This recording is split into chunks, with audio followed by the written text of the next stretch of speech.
Hello, everyone. Hopefully, you remember to set your clocks forward this morning and didn't miss any family activities or church services. Um, got there on time. I always hate this time of year because I need that extra hour of sleep. Um, this week's video for week two, I'm just going to cover some brief things. I'm not going to spend too much time because of the fact that the video that you have on Blackboard is quite lengthy.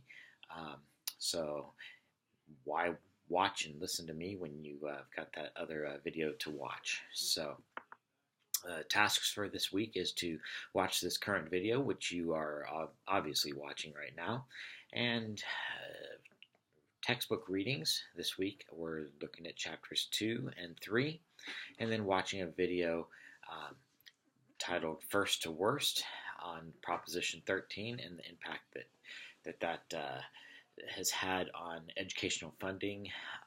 And on a side note, one of the districts that is highlighted in that video is the Santa Monica um, Malibu School District, which is currently in the news as they are seeking to separate the two into two separate school districts, largely due to that fact of the inequity in programs, Malibu schools and Santa Monica schools.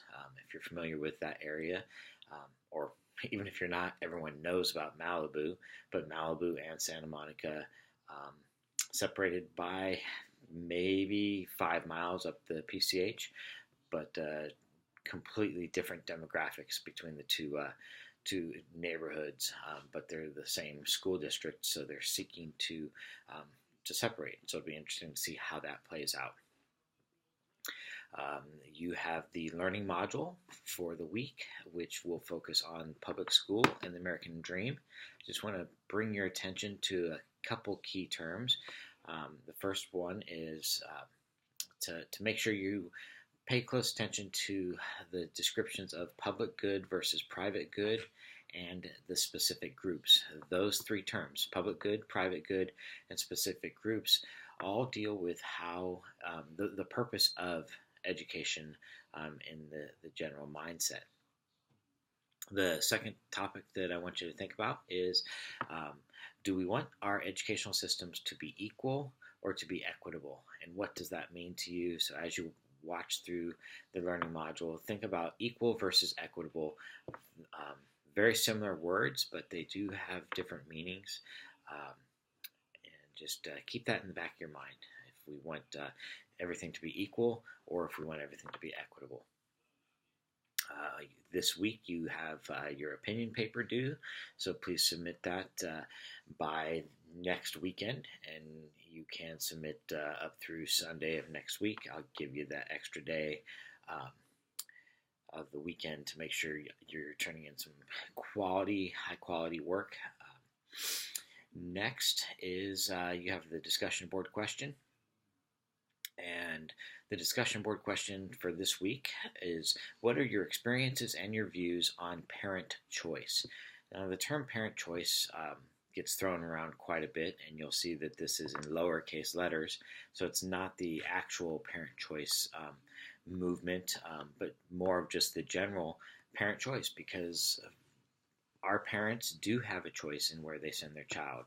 So the first topic is public versus private schools, and I know that some of you in class work at private schools, so it'll be interesting for you to share your experience and how parent choice impacts your enrollment. And then the next one is intra-district and open enrollment policies. So that's intra-district is when schools or school districts take in students from other school districts, neighboring school districts. Where I'm currently at, we pretty much have they have to apply for the intra-district transfer, but it's kind of an unwritten rule that if we have space available, we will always take in those other students from other school districts. And likewise, they will take our students into their school districts.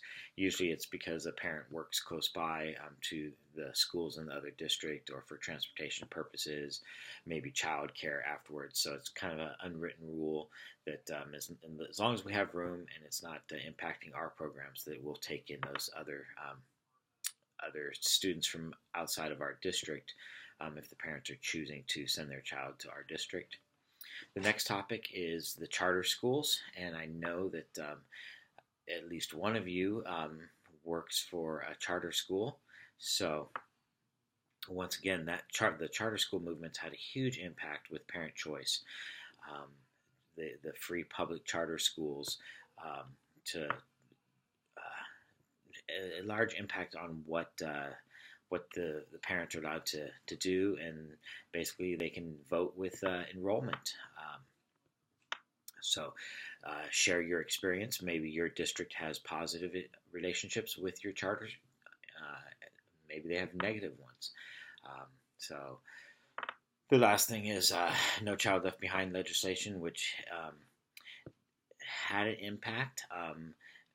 Didn't gain a whole lot of steam, but it did have an impact on allowing parents to choose which school, if a school was low performing, that the parents could opt for another school within the district to send their children to, which meant that those other schools continued to receive maybe the better performing students, because those parents are the ones that were wanting their kids to go to another school. And so test scores continued to go up. Others might argue that by doing that and allowing students to transfer out from those lower performing schools, it created a self-fulfilling prophecy that people didn't want to be there because it was a bad school or bad test scores, and they continued to do poorly. And make sure you respond with your experience and views on parent choice, and also make sure that you reply to one of your classmates' posts. I hope you guys have a blessed week, and I will see you in our live virtual session a week from Tuesday, and make sure that you sign up for either session 1 or session 2. Have a great week.